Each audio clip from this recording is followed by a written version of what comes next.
Queen's fourth album, A Night at the Opera, is the sound of an incredible band at the height of their creative talents.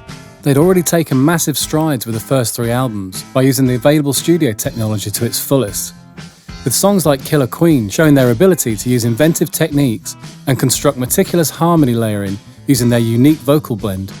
But the next record would be more ambitious yet and set Queen on a path to true greatness.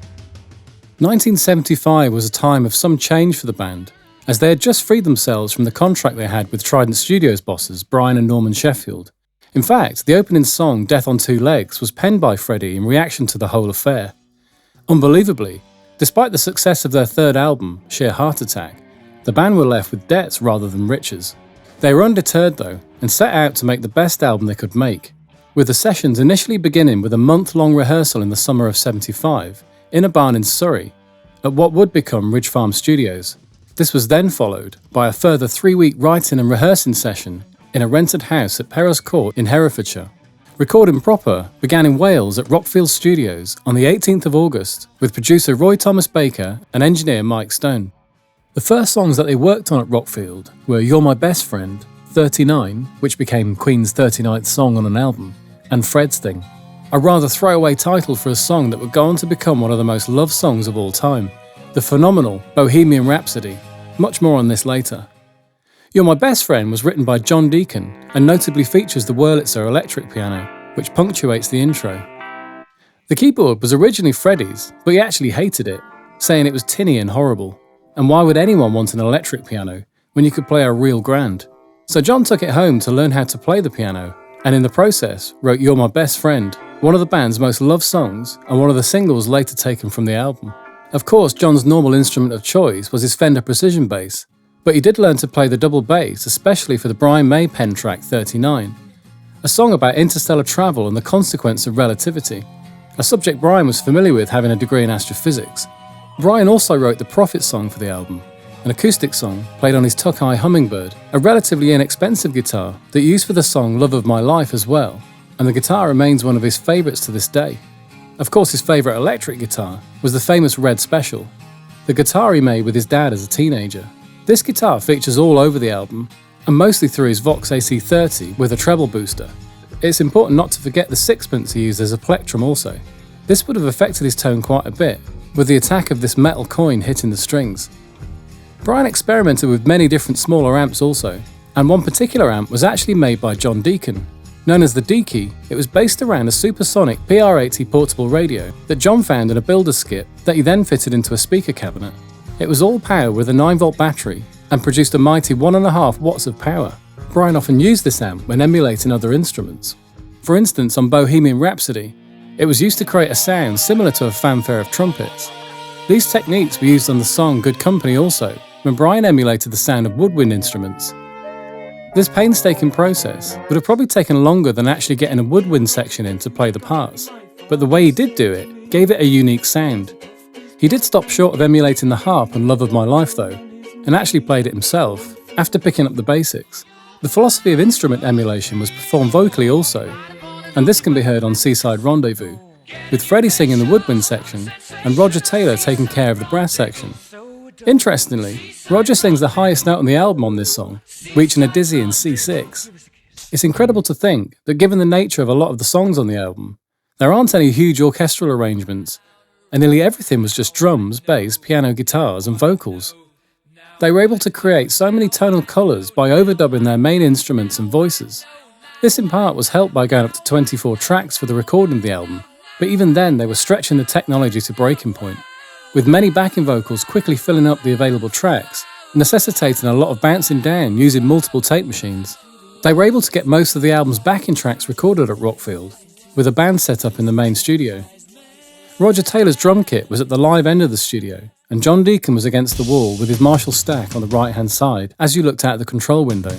Brian was in a portable isolation booth, and Freddie was at his piano close to the window.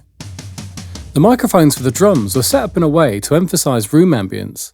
To do this, they used Neumann U87s and 67s over the kit to pick up the toms and cymbals, and with a dedicated kick mic as well, namely an AKG D12 and a Neumann U67 on the snare.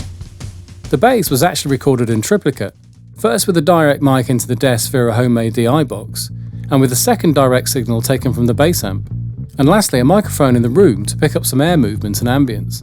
The cab was mic'd with an Electro Voice 666 or Neumann U67. This mic setup was used for Brian's guitar amps also. Freddie's piano was mic'd with two Neumann U67s, along with a Shure dynamic mic for his guide vocal. He didn't sing all the way through the backing track takes, just the first couple of words of each line as a reference for the band. Once they had the backing tracks recorded, they proceeded to complete overdubs in an array of different studios, including Psalm, Scorpio Sound, Wessex, Olympic and Roundhouse, where they recorded the majority of the crucial vocal overdubs.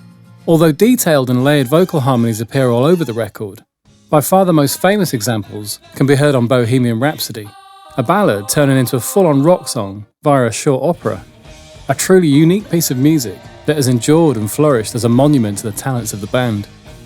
In total, there are 180 separate vocal overdubs on the track performed by Freddie, Brian and Roger, with the sessions sometimes taking up to 12 hours at a time.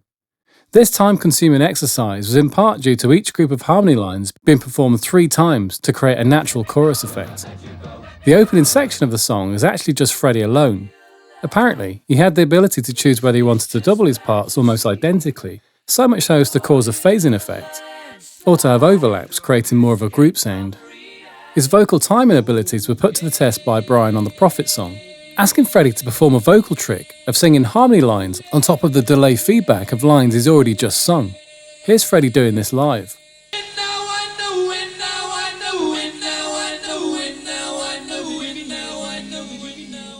This technique was previously used to great effect on guitar by Brian in the song Brighton Rock.